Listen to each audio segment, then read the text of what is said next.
I know this is not your first time here with us, but for those who are joining for the first time, can you just share a little bit about yourself? Let us know where you're calling from today, and then what you're excited to share as well. Awesome. Thank you so much, Marihala. I'm really excited to be here with you all again, and for all those new guests, people as well. I'm happy to be here and help you out with the questions. Really great questions lined up for us today. So yeah, I'm Anina. I'm the career coach, of course, of Pandora Collective with Rachel and our founder Kelly as well, who's be in the chat. So I'm the remote product design coach. And I focus on helping designers and clients, especially just starting and transitioning into the UX space. So I help with portfolio reviews, I help with interview prepping, and I also make sure once you actually land that job that you always have a designer to go to, right? Maybe you're a bit scared to ask your colleague, or maybe you're the solo designer in your team and you just need that extra confidence or prepping for a stakeholder meeting or a product meeting. So I love helping my clients in all the phases that there are at the job or even looking for a job in the design space.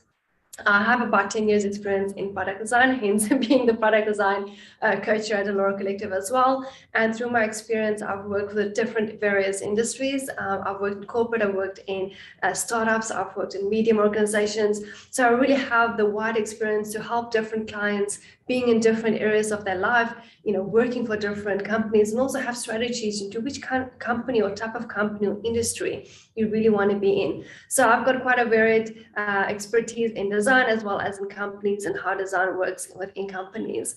The remote part, of course, is a big part of my role. I work remotely for the last almost 2 years. I've been traveling quite a bit. Right now, I'm in beautiful Lima, Peru. So very close to Argentina, Marihala, and I'm excited to be calling from the Latin America and so much friendliness on this side of the world.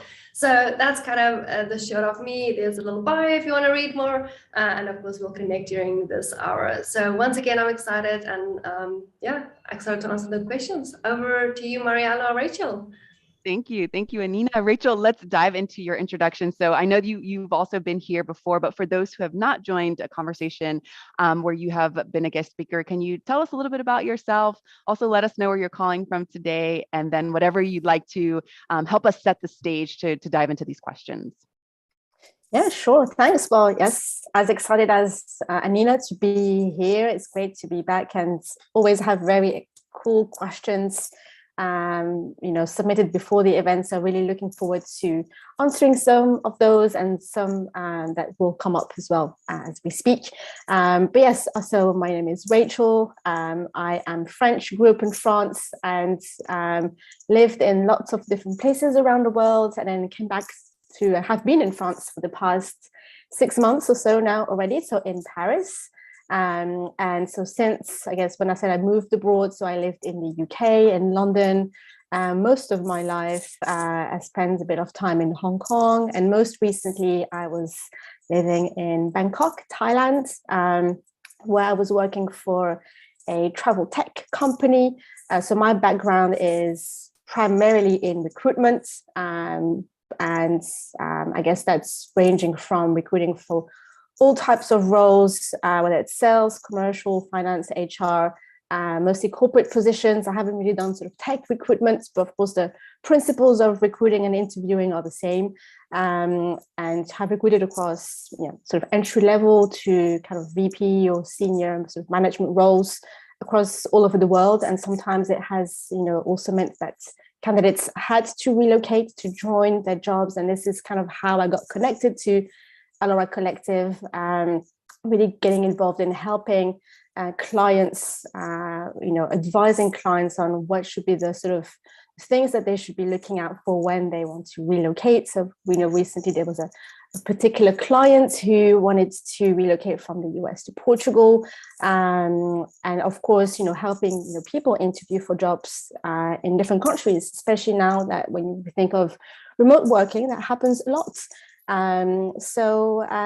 Very excited to obviously use my experience as a recruiter to help answer questions of interview that people may have at different stages, because obviously I've been doing interviews myself, both primarily as a job, of course, but also as a job seeker. Sometimes that happens.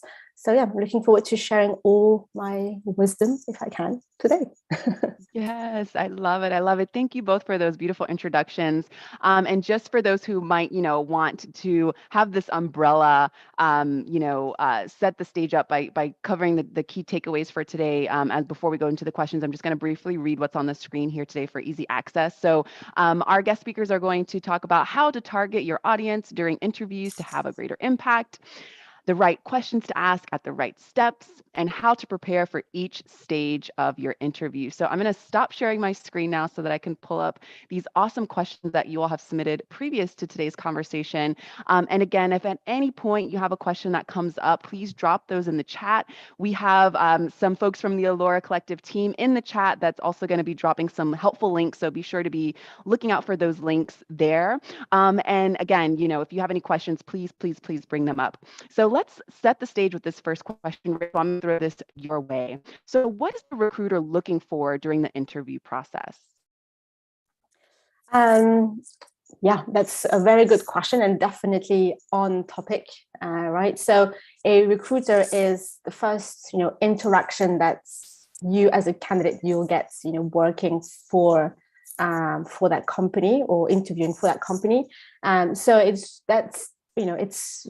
really mostly around sort of your motivation, obviously understanding why you applied for that job, why you're interested in that job, what would be your motivation to move, to change, and of course there the advice is don't really go into your personal situation, if that's nothing to do with the recruiter, but it's really around the recruiter will sort of basically check the basics, that you may be within the salary range, that you've done perhaps initial research on the company, what your notice period, what your availability would be, and may also sometimes ask a bit more sort of technical questions in relation to the role. So if you're applying for a role, for example, that needs sort of Python or other programming skills, then there may be a few questions that are really specific to like key requirements to the role. So that is really that first, as I said, first initial conversation, and it should not be expected to be heavily technical interview. But it's also the chance for the candidate to ask a lot of questions around what it's like to work at the company, the kind of culture, any sort of initiatives that the company may be involved in. So, and the point that I may actually repeat throughout the session today, and I may have said that before as well in other events, is that an interview is a two-way conversation. It's not, you being asked questions by the recruiter. It's really supposed to be this discussion, this exchange of information, and therefore it's also a good instance for the recruiter to answer any questions that you may have as a candidate. I love that. I love that. Thank you so much, Rachel. So again, if you hear your question come up that you submitted, please let us know that you're here. We just want to make sure that we get your question covered. And now, Anina, I'd love to pass the mic to you for this next question. Could you elaborate on how to target each audience during the different interview stages? This is actually going to add on really nicely with what Rachel just said there, right? So if you're looking from a design perspective and you've sent out your beautiful crafted portfolio out there, the recruiter now spotted that already is actually your first phase of your interview, right? Your portfolio being recognized, and recruiter will look for keywords. Like Rachel said, not going to go into depth about the technicalities of it, but if I can just see you can do user research, you have something about user journey maps, you do wireframing, those keywords that is found in a job description, that is the things that a recruiter is going to look out for when looking at your portfolio and looking at your resume. So that would be your first stage. Even though you're not talking to the recruiter yet, those things will be picked up through looking at your resume and your portfolio. That's the first one. Once your portfolio is lucky enough, to be said, cool, let's have an interview, your first interview with a recruiter, you're going to speak exactly about those keywords, right? You're going to have that personality to it, right? The recruiter is also, it's Rachel, right? Next to you on this side. We're human beings, right? So chat to her, have a conversation. She's going to need to know more about you. Are you aligned with your values as a person and in this role, and does that fit within the company as well? It's very early on, but we need to see that. A lot of people I know, get in a situation where we're desperate, we're applying for a lot of roles, but you can see that in an interview, especially the first interview. You can easily see, if I call you, do you even remember that you applied for this company? Do you even remember what the company is about? All right. Have you prepared questions? As Rachel mentioned, you have to come with questions, right? Not silly questions that's important to you. Because think about why you left your previous job. Maybe because it wasn't a fit. Something happened there, right? Remember these things and take it forward, learn from it, and ask it in your next interview. And like Rachel said, the first interview with the recruiter is gold. We always say, oh, it's just the first interview, but you've learned so much more and you have the opportunity here. Because later on the line, you might feel like, oh, I don't know if I should ask this now. Is this too late now? Maybe it sounds like very like, oh no, I'm just worried about, is there work from home policies, stuff like that. Here is your ideal position to ask that. So the first is like in research, in UX, you explore, you discover, you ask questions, trying to understand the company. And that's very important, right? And then you move ahead to, for example, to your design interviews, right? Now you have the design manager in front of you or the design leads and team. Now your focus is more about your case study, about your technical skills, explaining your thinking, right? So you talk about that. And of course, we at Allure Collective help you with preparing for those case studies. We run through those case studies, making sure you have a really good summarized version of your case studies, because we all know that could be pages and pages long, and you sometimes just have 20 minutes to explain something. So we help you focus on the right things so that the design manager can see you can actually do the job, right? They just want to see, can you do what we want you to do in this role? And you need to have the confidence and the way of communicating that to the design manager or the design team, right? And then thereafter, you go into, let's say, a in-house interview, and then you have to work with different stakeholders and you have a different audience again. So once again, you have to be a bit, proactive here and think about, what do they want to hear from me, right? What do I need to bring to the table to show that I'm adding value to this role and what they intended to be? So save your job description, keep it handy, because sometimes we lose track of what role we applied for and what they needed from me in that role. So when you go into an in-house, interview, you just read that before and like, oh yeah, these are the things I want to focus on. So in this role, I'm going to ask the developer these questions. I'm going to reach out to the marketing team, whatever it entails. So the thing is, it's going to be very personalized. And that's why, when you think about applying, we just apply generic. And that's why we struggle getting roles, because you're unique as a person, right? And you have your specific skills, and that role has to be kind of blended in with those skills with you as well. So, and this is going to be different for different type of roles that you apply. I'm just going to, cover, of course, my area of expertise, which is the design side of it. And that's how I say, look at it from a UX perspective. Look at your users as your personas, right? What's their goals? And then try to, of course, personalize it towards that. I love that. And you did mention something about confidence, and I know that's going to tie into our next question, but I wanted to see if Rachel wanted to add on to your reflection. Did you want to elaborate a little bit more on how to target each audience during the different interview stages? Well, Anina pretty much, I guess, covered the essential part here. As we said, the recruiter interview is that first initial, discussion, mostly around, as points that I talked about, can be around sort of make sure you fit in with the business.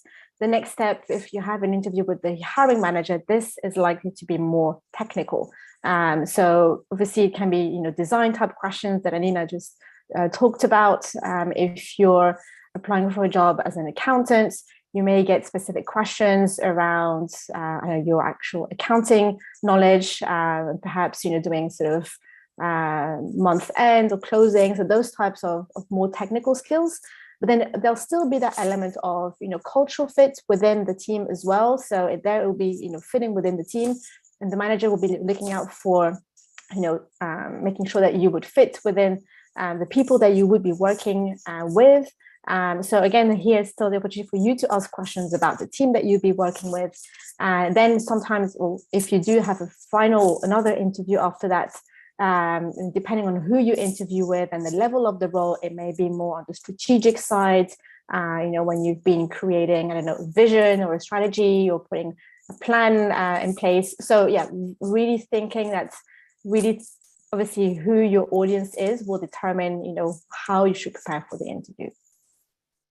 I love that. I love that. Thank you. And I see we've got more live questions coming up in the chat. I just want to let you all know that Kelly is a part of the Allura Collective team, and she might be jumping in there to respond to some of the live questions in the chat. So definitely look out for that in the chat. Let's move on to this next question, because Anina, you did hit on, looking for the confidence or bringing your confidence to the interview. So this question speaks specifically to that. What can be done for people who struggle with confidence and are nervous in an interview? Anina, can you take that one first? Yeah, I love that question, because we all struggle with that. Even if we have confidence, we can still be nervous, right? Nervous doesn't mean we're not confident. A little bit of nervousness is good, right? It puts a little bit of adrenaline right? And some passion in our interviews. But of course, so much of it makes you kind of incapacitated, and you can't really answer or focus and offer. Like, oh, I knew all of that, right? So confidence is important, right? Because in the end of the day, we need to convince the person on the other side that we can do the job, right? And if you can't talk about yourself in a positive way, or a way that you can add value, unfortunately, you're gonna, derail your own path for yourself. So confidence, the small things matter here. And it might sound silly, but I want you to try this. Go and ask for people's feedback on your work. For like LinkedIn has this recommendation section, and people write really nice things about you. It's very unlikely they won't, right? So the right things are positive about you, not just personally, but about your work, your skills. And read those things out aloud before you go into interview. Remind yourself why you applied for this role. Remind yourself why you thought you were good enough for this role, right? So read these referrals, these recommendations. If you don't have any, please go either ask your colleagues to write these things, because they might think it's just for your LinkedIn, but meanwhile you use it to prep yourself, to be ready for that interview and feel positive about yourself, right? So that's a good reminder, that confidence. And then the second part of is practicing, right? You have to practice interviewing to get natural at it. So you're less nervous about it. It has to flow more organically. So that's why we at Allura Collective, of course, have interview prepping part of our programs, so that you can prepare this often. I have a client that's on call today, which I'm very excited to have here. And, we sit and we prep those case studies. We talk through them often. We review after interviews what went well, what didn't went well, what was the struggles of that. So we can make sure, your lack of confidence versus my lack of confidence might be different things. So we have to approach it quite differently. So that would be my two kind of main areas is, prep yourself, talk positive about yourself, remind why you applied for this role. And then of course, getting a coach, getting a mentor just helps you along the way of doing more of it. It might sound daunting to do all these interviews, but it's going to be wasteful if you do all these interviews and you haven't learned anything from it. Right? So it's important to learn from this interview, so the next time you'll be better at it. And then you'll see it as practice and not really anymore as a waste of your time.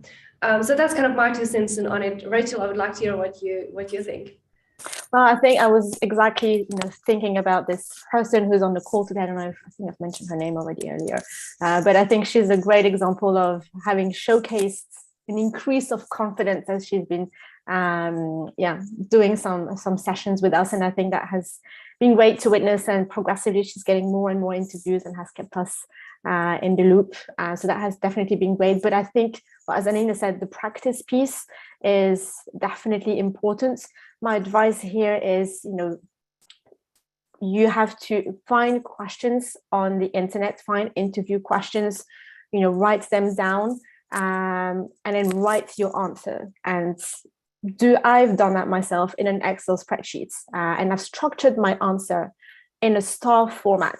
You can look up STAR interview format, technique, whatever on the internet, but it gives you a structure of how to be more convincing in your answer. So there's loads of techniques like this. STAR is one. There's also one called CAR, which is, context, action, result.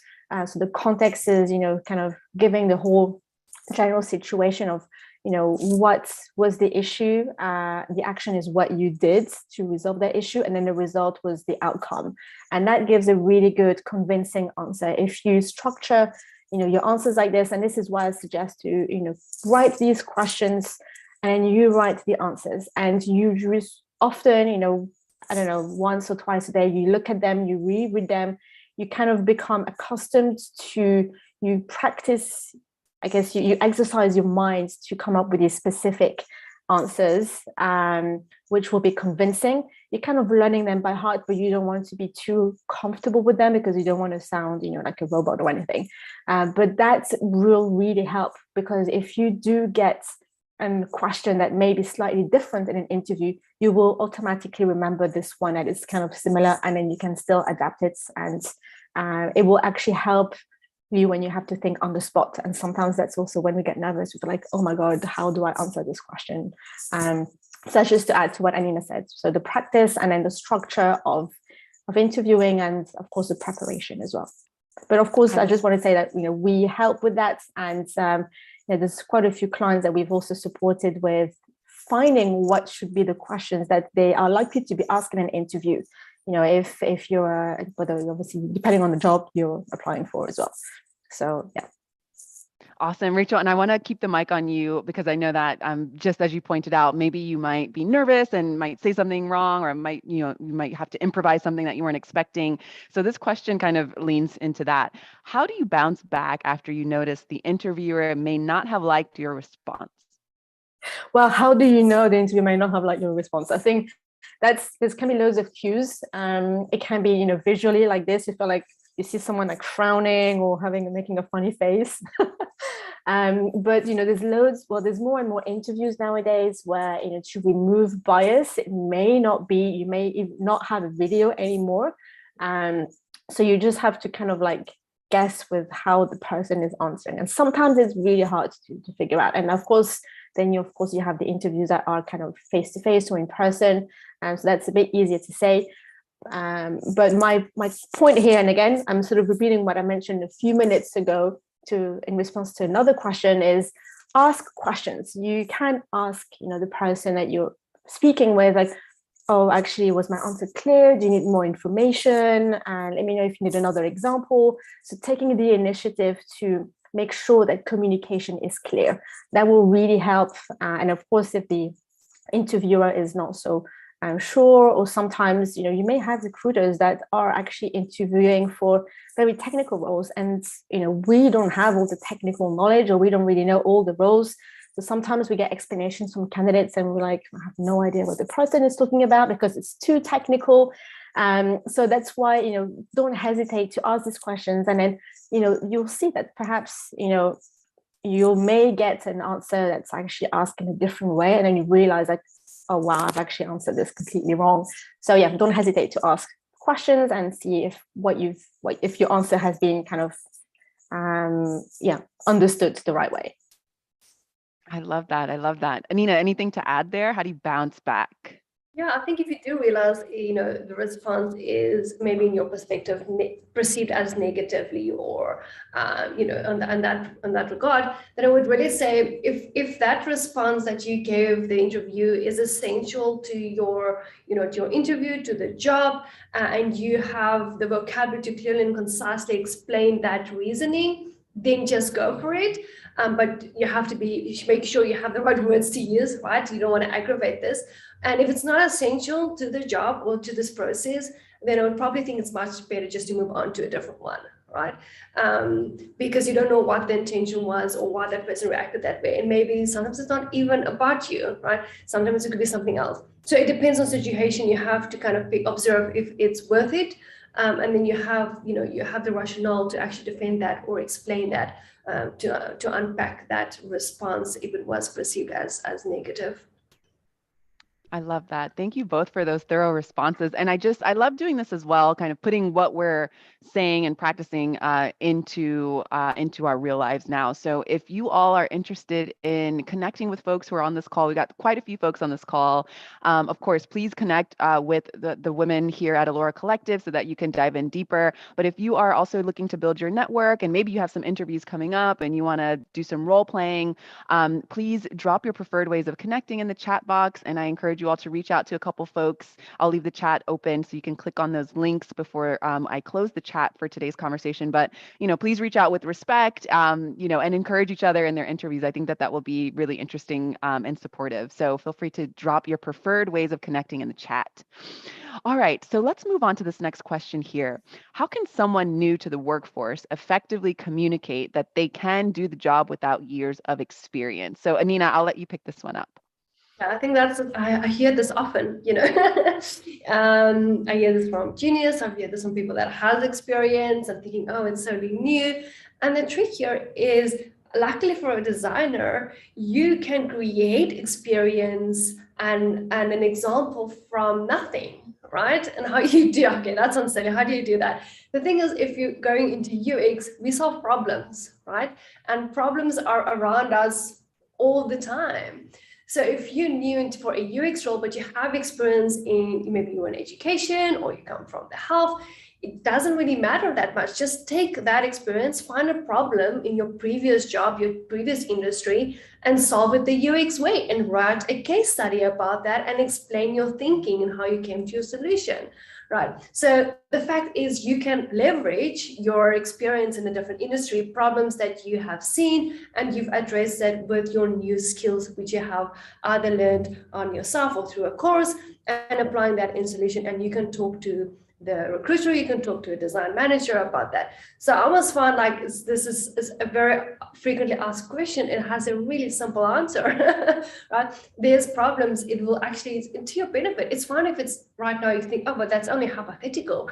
It's okay. When you apply for a role, most people have to start somewhere. We're just looking at your thinking process, how you approach a problem, how you think about it, the perspectives that you add to that. Right, that's what we're looking for, and that's why it's possible in the UX actually to get a job even as someone that's transferring and someone that's junior, because of that possibility. But it takes work, right? You have to sit in the work to write out that case study and to prepare it and to walk through it and have a portfolio out there. It doesn't have to be a website, it could be a PDF. Like, I find people get paralyzed by I have to perfect this, It's never going to be perfect. Nothing's ever perfect, right? It has to be good enough for you to confidently talk about it.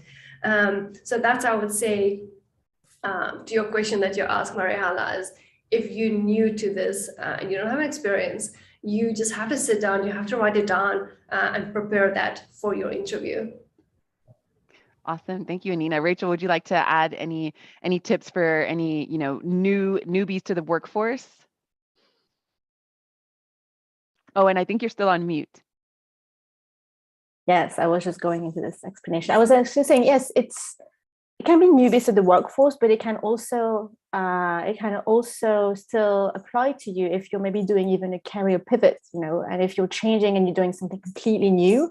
And I think what you want to use here is transferable skills, right? So if you're at university, you would have worked on projects, and sometimes they're team projects. Again, my point of reference here is, write these kind of big sort of topics or ideas down, and looking at what's, maybe required in that job description that you're applying for. I just wanted to touch on this. I think in relation to this, there's Renee Romero asked a question in the chat very similar to this. She said, can you name general areas or themes that a candidate can use to prepare for interviewing, like team collaboration? That's one of them. You would do team collaboration at uni, at school, in your previous job. This is definitely something that you can use. And then from that, team collaboration, look or Google, kind of team collaboration or those types of questions for interviews. And you'll get kind of questions like, can you give me an example of a time when you worked in a team and there was a problem, and how did you resolve that problem? And then your answer would be that actual, star format that I mentioned before. And there would be, loads of other kind of topics like this. It can be a theme around business acumen. It can be a theme around, just trying to think here, communication can be one, problem solving. Like, there's all of these different themes, and you can actually find questions to practice for this interview, and that can actually be applied whether you've had problem solving at school or again in your previous job as well. So it's what we call these transferable skills that can be applied, and you have to sort of pinpoint obviously what would be the ones that would be required in the job description. It may say you need business acumen, you need to show leadership, and you will have questions from that. And this is actually what we also help clients do, so interpret the job description, because sometimes we feel like we don't really know what kind of questions we can create from that.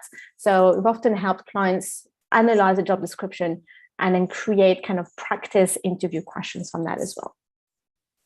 I love that. Thank you so much. It's an art, isn't it, to figure out how to make those transferable skills speak to what you're trying to get yourself into. So definitely don't sleep on the transferable skills, and definitely speak with folks who can help, figure out how to connect the dots, because that's the magic in transferable skills. Rachel, I'd love to hold the mic on you just to continue to talk about preparing for interviews. So this question reads, how to best prepare for interviews after being in the same company for over 10 years? Well, actually, when you think of it, my answer would be pretty much similar to the previous one. It doesn't really matter whether you've been, obviously your experience matters, but it's how you would position your experience. So when you've worked in a company for a number of years, you may have had different roles or not. You really want to, think about different types of achievements that you've had. And I often tell clients that at the beginning of the process, of even before applying for jobs, think about stuff that you have achieved. What have been your successes? And that's often the starting point of the thinking process, and then you can also even add that to your CV. So really, it's really around thinking about what you have achieved. I guess there's no right or wrong about finding a new job after 10 years in the same company. You'll have companies that will think, oh, this person doesn't like change, they haven't moved in 10 years. But then you have companies that will see this person as actually being stable, and they've stayed in the same job, they've evolved, they've been loyal to the company. There's really no right or wrong here. So I would say write down your achievements, as I said, kind of in that star format, or whatever you feel, whatever format sort of suits you. And then that will actually give you also more time to sort of, you'll have this ready, and that will back up your preparation for your interviews, if you know what I mean. So yeah, that would be my advice. I don't want to drag too long on this, because I think it's kind of similar to somewhat related to the previous question. But I'm not sure if Anina, you had anything else to share on this. Yeah, I think it all depends. It's so contextual, right? Maybe you do apply for another company, that is a bit more, most likely a corporate company that wants another 5, 10 years from you, and then you're in a really good position, to sell that value. Maybe you want to apply for a company that's more like startup, and that might be shorter. And then you have to position your 10-year experience as how you were adaptable, right? So depending on what you're going to interview for, you're going to be like, well, I'm adaptable. In the last 10 years, I've upgraded or been promoted for my role every year, and I've run these organizations within my company, and I always had this startup mindset even within this company. So then you go that route. For a role that's more corporate, let's say you go into the banking sector or something like that, then you'd be like, yeah, you need to change because you want to use this skill set now in this industry, and you're all loyal, and you're always good at building and taking things end to end, maybe. So you just position yourself, take that as advantage, like Rachel said. Don't think about it as holding you back or trying to excuse yourself for why you worked for 10 years. So that's important. Use it to your advantage, not as as something like, oh, it's a bad thing that I've done this. So once again, very contextual. Awesome. Thank you both for that. Let's continue to break some taboos and demystify things. So I love this question. Is it taboo to use the same story more than once when you are interviewed by different people in the same company? Taboo. I was like, what kind of stories are you telling? Number one, it's taboo. Secondly, I mean, really, what what story are you telling, right? If it's a story that is explaining your work or a previous example, and it hasn't been, communicated to the next phase of the interview, you can mention that you have mentioned this example before, and would they like you to elaborate on that same example, or do they want you to explain a different example? Then of course have an option. Don't say that you don't have another option, right, or another story. So make sure you're prepared if you would like that. Maybe it was communicated to them, but they do want to hear something else, right?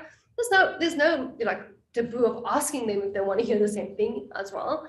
I don't think it's taboo. I think definitely ask, if it's something related to your work, if they wanted you to explain a different case study and you have one, go for it. Or if they wanted to something with more detail, maybe they want you to tell the same story, but there's something there that they wanted to know, but they didn't really communicate that. I don't think that would be a taboo, unless it's like a story that really is not important. And then but I don't know why they'll ask the same question and so that's mine. I don't know, Rachel, this is a very funny fun question. Yeah, I guess it depends at what stage maybe you'll sort of use it as well, but I think if you're in one interview and then you keep on referring to that same example, then the interviewers may feel that there's not much more to your experience, so then I would recommend choosing several examples to illustrate the problem or whatever you want to answer. Actually, if you have several interviews, it's fine to maybe use the same examples once in a while, but bear in mind also that in sort of companies where feedback may be structured and all of that, interviewers will be speaking to each other. So they'll be actually checking, okay, well, what did you think of this candidate, this and that?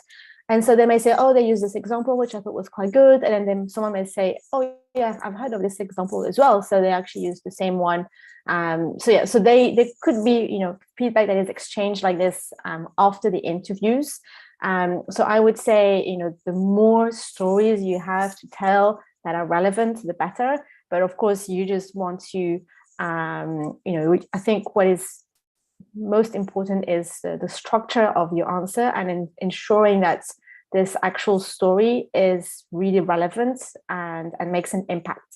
And it could be that, again, if you follow this specific star format or content or car approach, maybe you want to add a figure in there. So, there was a problem in the sales team. I was able to come in and resolve this problem, and then we managed to increase sales by 10%.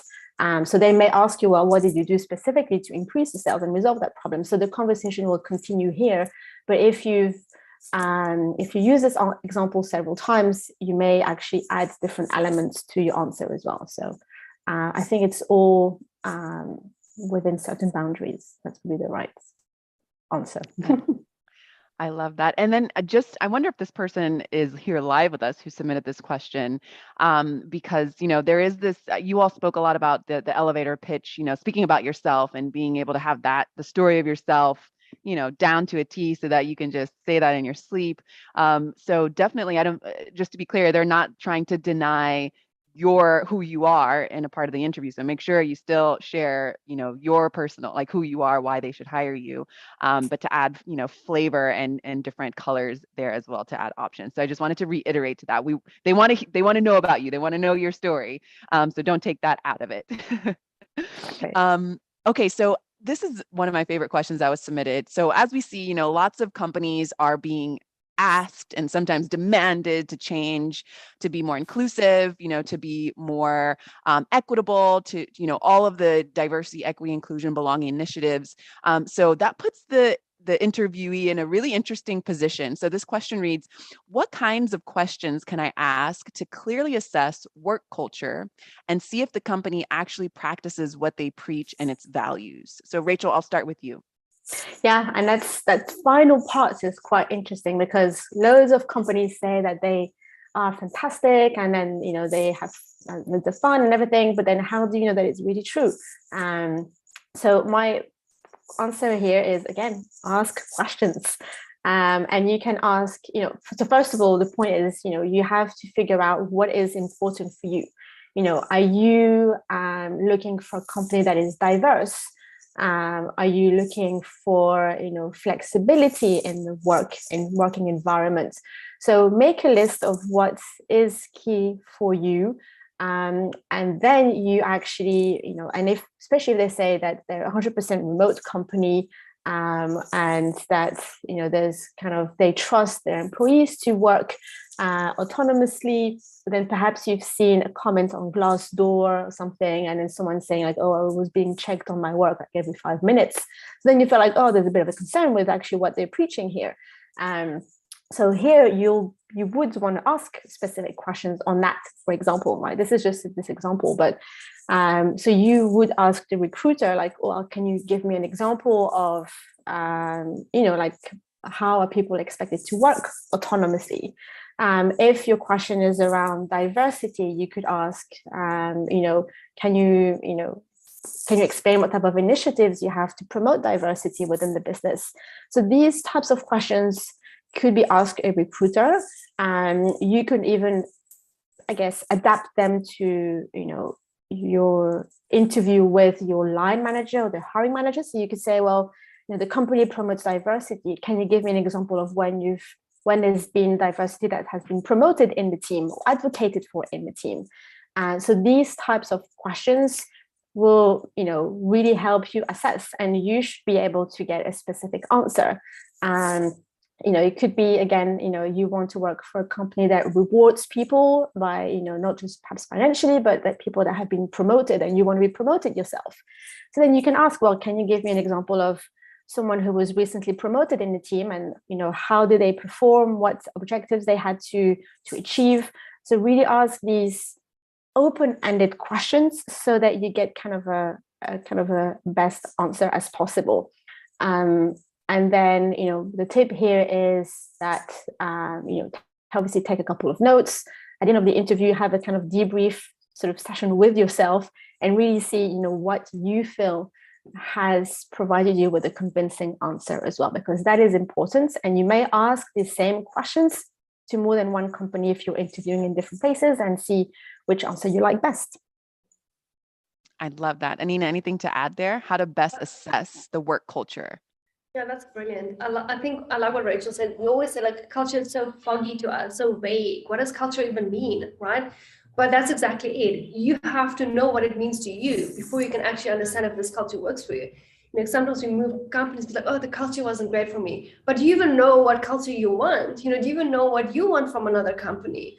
So I love what Rachel says about writing out. Cool. What's important to me? Flexibility in work. Cool. So I have to ask a question about to them, like, how do you arrange flexibility in work? Show me an example of people that are working flexible in your company, or how do they manage that, right? That's important to me. It's important how they handle conflict. Ask them when someone, let's say drops the ball, how do your team handle that in terms of conflict?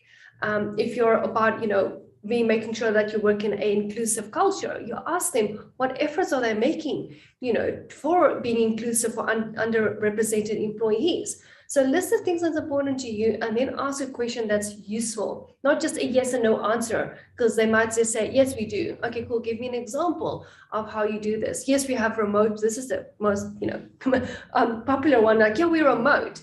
Okay, do you have different time zones? Do you have a distributed team? What does flexibility mean? Does it mean I'm working in the late evenings to accommodate, team members in the other side of the world? Am I working 8 to 5? These are questions you should be asking, right? If it's important to you. So I think have a list of your culture that you want in a company, right? And then of course, ask one of these questions. That's important. Maybe you won't ask 20 questions because that might be, the game 20 questions, but, have 5 important questions. That's kind of your 5 core values as well, working in a company, something about, the actual job, the collaboration between the team members, something about maybe if you're thinking about working remotely, how they, manage remote workers. Sometimes there need to be a time zone overlap. Also things you might think, oh, that works my schedule because I have a kid that I need to drop off to school and this will fit, or it both work. So you ask those specific questions, be specific here. Otherwise you'll get a vague question, we'll get a vague answer. And I think that's the kind of crux of the cultural question. And I just wanted to add, because I see Kelly also shared it in the chat. I did write a blog on this exact topic, and it's on the Alora Collective website. And it's really around how to determine if the company you're interviewing for is the right fit for you. So I think it fits very well with this question. And I've also given a few tips on how to actually go through that thinking process of what's important for you and then transform those elements into questions that you can ask in interviews.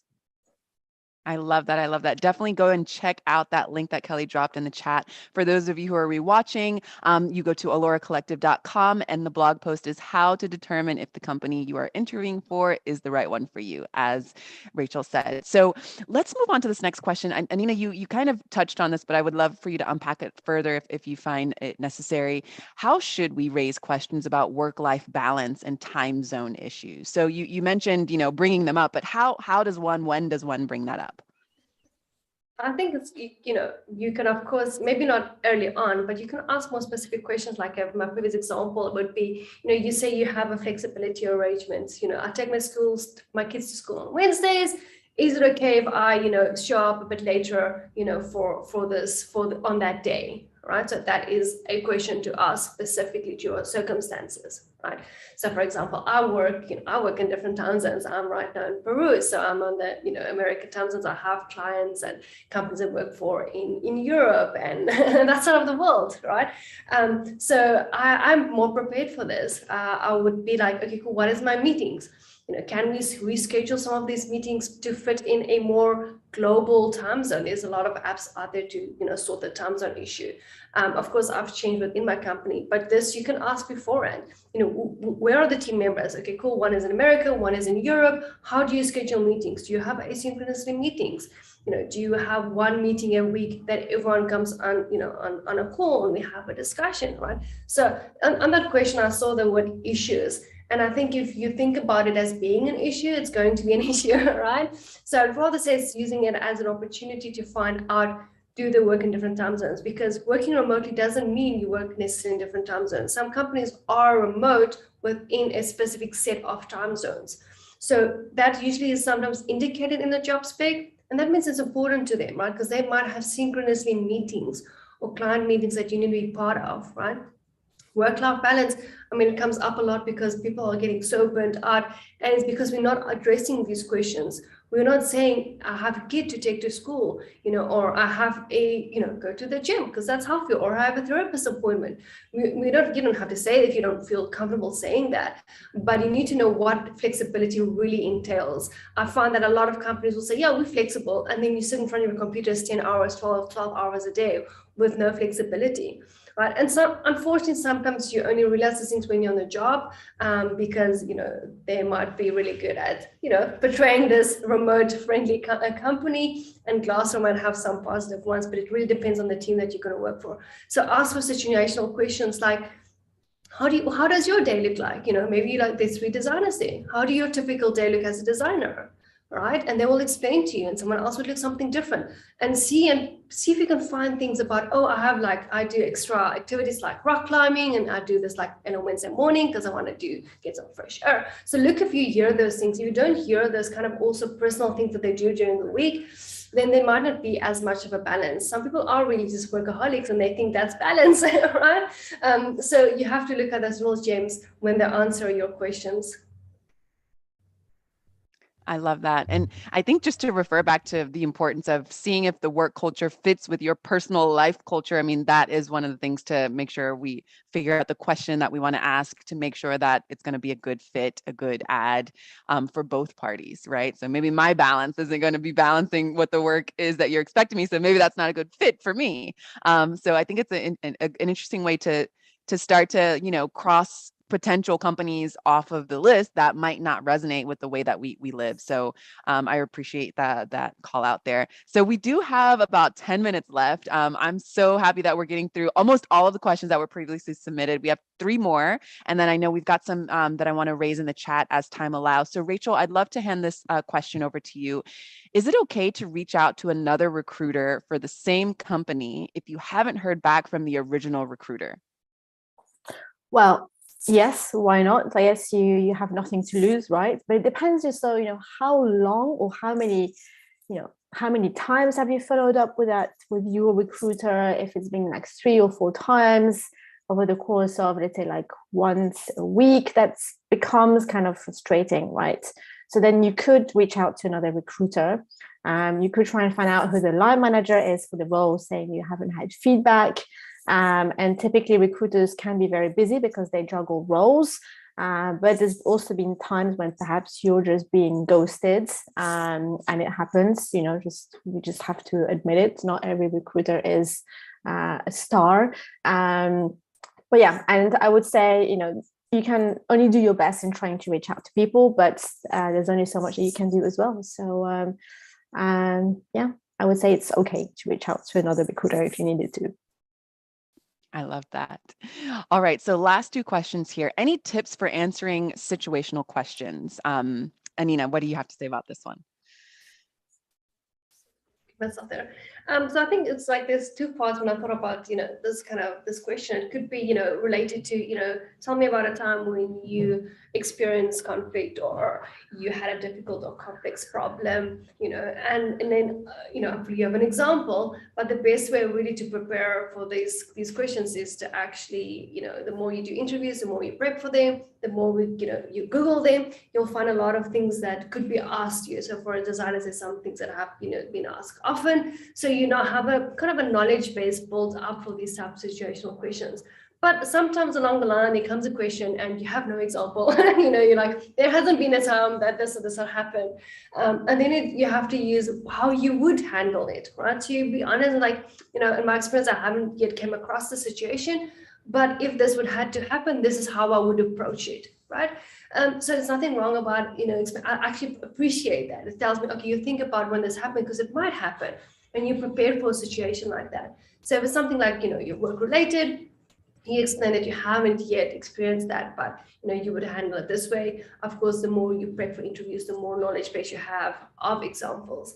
If it's something more personal, keep things lighthearted. You don't have to go into deep. If you're like maybe a fanatic of sports, you can gauge the interest from the interviewers. Some of them might be related to a specific hobby that you're doing, and that creates a conversation, which is always good if you relate on somehow on the interview as well, maybe on a personal level, or things that part of the company vision or mission, like maybe they're, very into, the nature conservation, and you might be finding something that you're interested in there. So look at the company culture page, look about the team as well, what they do. I think companies are really getting really creative about showing how they are to the outside world now. So make use of those about team pages, actually becoming more valuable. Have a look at Glassdoor as well, like Rachel mentioned earlier, to get an idea of things that you can answer, which also might be useful and relatable to the interviewers. I love that. Rachel, do you want to add anything? Just very briefly, because I know we're just coming to the end, but yeah, really a situational question would be kind of, we kind of always start with, tell me about a time when you've been in a challenging situation, or when you've dealt with a challenging customer, or these types of things. And the point for it is for you to think of a time when it's happened to you, so that the interviewer can somewhat predict how you're likely to approach that situation again. So it's actually giving a good indication of how your future behavior is likely to be. And there's loads of questions on there, depending on, of course, again, the type of job you're interviewing for. If you're going to be if you're interviewing for a role I guess if you'll be managing a team, for example, you may have a question around, can you give me an example of a time when there was an issue in your team, or you had someone underperforming in your team? How did you resolve that? So these types of questions, and there's no right or wrong. It's really how you approach. Sometimes the answer could be, I made a mistake. I didn't realize this person was underperforming. And then I sort of, I sort of took it out too late, and then, whatever happens. But it's fine if you say you made a mistake. It's actually how your actual process around it. So I would say, there's loads of questions that we can actually help, clients prepare, and we've also helped them prepare already. I love it. You all are, I mean, the chat box is on fire right now, just singing everyone's praises and saying that this has been so informative. We do have 3 minutes left, but I know that this is, a really interesting question. This is the last question that was submitted. Any tips for succeeding in remote interviews? So maybe we can do just like a popcorn round, do's and don'ts, for succeeding in remote interviews. Rachel, let's start with you. I would say again, be prepared, have your notes. It's okay to have something on your screen. Obviously don't look or don't read or anything, but have your notes, be prepared, ask questions, just be relaxed. You don't even need to wear anything too formal. We know that you can be wearing like a nice top and then shorts underneath, like who cares, right?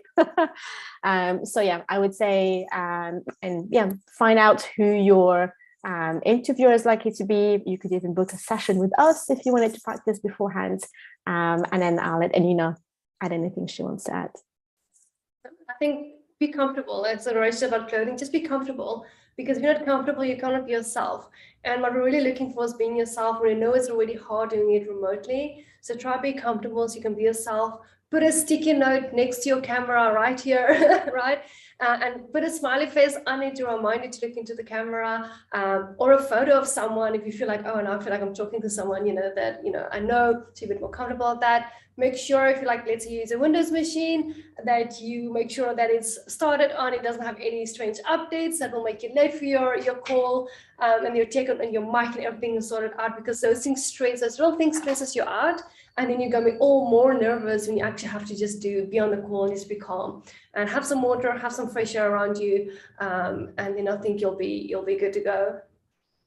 I love that. And celebrate. Even if you feel like you just did a horrible job, just go and dance, go look at the sky, shake your bodies, get out of it, and get ready for the next one. Don't stay stuck in a place for too long. I love all of the gems you all dropped in this hour.